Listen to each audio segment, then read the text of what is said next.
path to peace in all the regions hit by the war conflict. Behind the noise of guns, there is the silence of tears. I would like to amplify the voices of those here at the UN before the world leaders who are suffering war. I was recently in Ukraine, and I bring their messages to you. Let there be peace as soon as possible so that sons, husbands, and fathers do not have to be sent to the front lines. My second point concerns the main pillars of our life: family, school, and church. If we let our families be destroyed, our schools be neglected, and our churches be discredited, we lose the moral anchor of our life and of the mankind. And that is a fatal mistake. We have clearly outlined in the SDGs the measures that are necessary if we want the world handed on to our children and grandchildren to be a worthy inheritance. We want them to live better than our parents and grandparents did, and we want them to live better, happier, and in a more responsible way than we do. First and foremost, we need a responsible childbearing and parenting, a chance for the parents to raise their children with attention, patience, and love.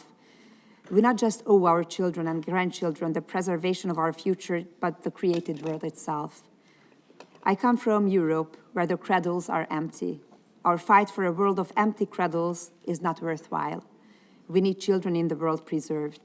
I can assure you that Hungary remains deeply committed to achieving as many sustainable development goals as possible.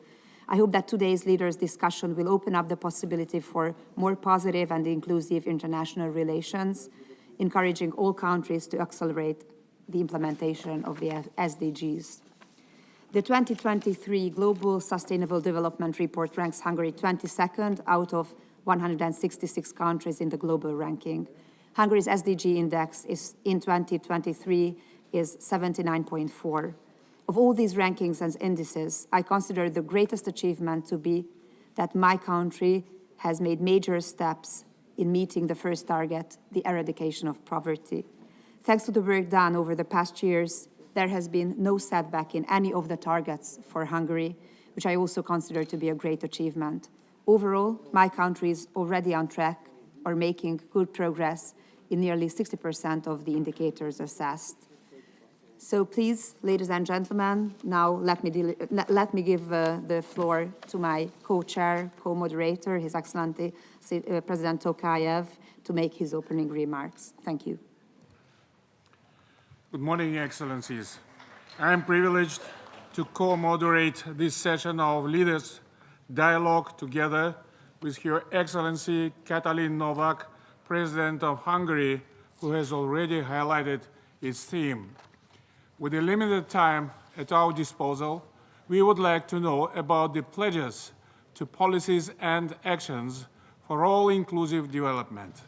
It is also important to know how the promising potential for transformation is unlocked at the local, regional, and global levels through innovation, resources, and smarter interlocking solutions.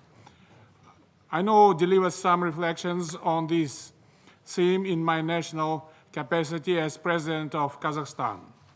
Ladies and gentlemen, the United Nations 2030 Agenda is once-in-a-generation chance to build a prosperous future. Yet, our collective efforts are being undermined by current global challenges exacerbated by geopolitical shocks. These obstacles clearly extend beyond the capabilities of any single nation. Only through the global unity can we generate tangible results. For Kazakhstan, achieving the SDGs is a matter of national priority. The principles of sustainable development have become the foundation of our national strategies and programs. Today, we are heavily investing in a sustainable future. 80% of the state budget is synchronized with the SDGs. We ensure universal access to free education and healthcare. A new social code has strengthened protection of vulnerable groups. To achieve a common sustainable future, joint action is urgently needed. My proposal is as follows. First, it's necessary to strengthen the one UN principle at the regional level to promote better synergy. Thus, we are initiating the establishment of the regional hub on SDGs for Central Asia and Afghanistan and Kazakhstan.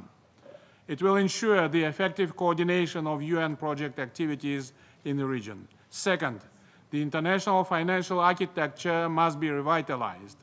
If the SDGs are to be met, the financial system must promote equality for all countries rather than for the few. Much more financing is needed to address current ecological, educational, and health-related issues.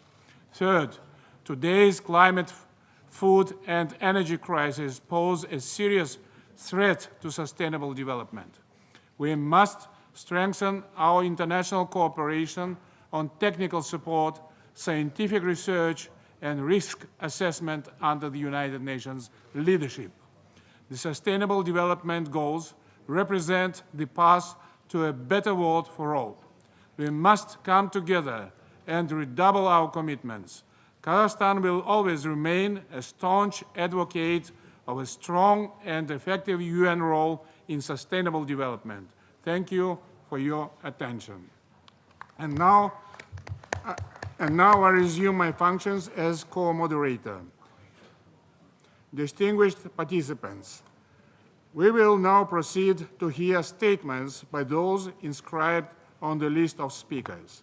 Before calling on the first speaker, may I remind delegations that statements are strictly limited to 3 minutes. To assist speakers in managing their time, a countdown clock will be visible on the screen. When the clock signifies that the 3 minutes have been exhausted, speakers are kindly requested to conclude their statements. Full versions of longer interventions can be submitted to the Secretariat for posting on the SDG Summit website. And now I have the privilege to give the floor to His Excellency Zoran Milanovic, President of the Republic of Croatia.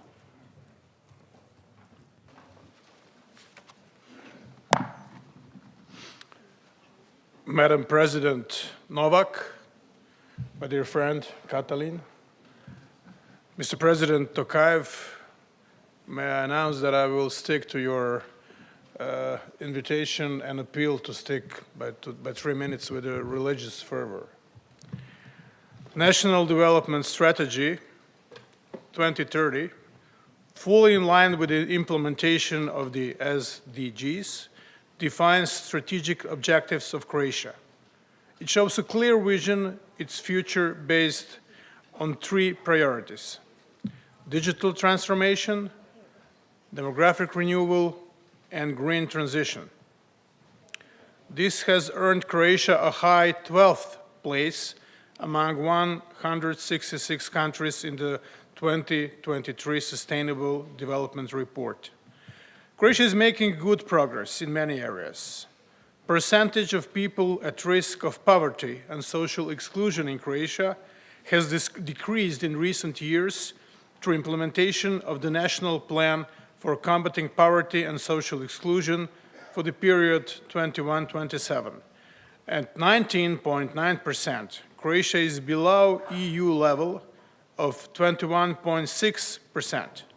Croatia is advancing in green transition through decarbonization and integrated energy and climate plan.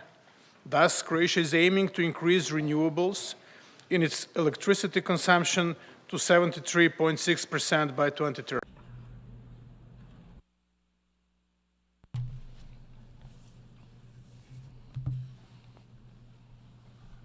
Your Excellency, Mr. Dennis Francis, President of the General Assembly, Your Excellencies, Heads of State and Government, Your Excellency, Mr. Antonio Guterres, United Nations Secretary General, Honorable Ministers and Delegates. Mr. President, I am pleased to deliver this statement on behalf of CARICOM, which celebrates 50 years as an establishment and is equally proud to have one of its very own overseeing the activities of the General Assembly at its 78th session. CARICOM pledges its full support to ensuring that your tenure is successful for the greater good of the multilateral process. CARICOM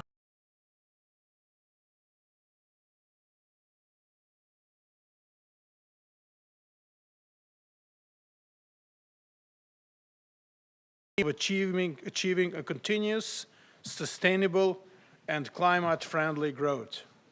Croatia creating a better, faster, and more modern judiciary and more efficient public administration.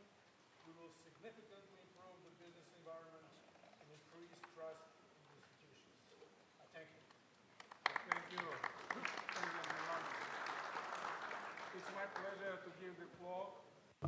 It's my pleasure to give the floor to His Excellency Sadir Japarov, President of the Kyrgyz Republic. The floor is yours, Mr. President.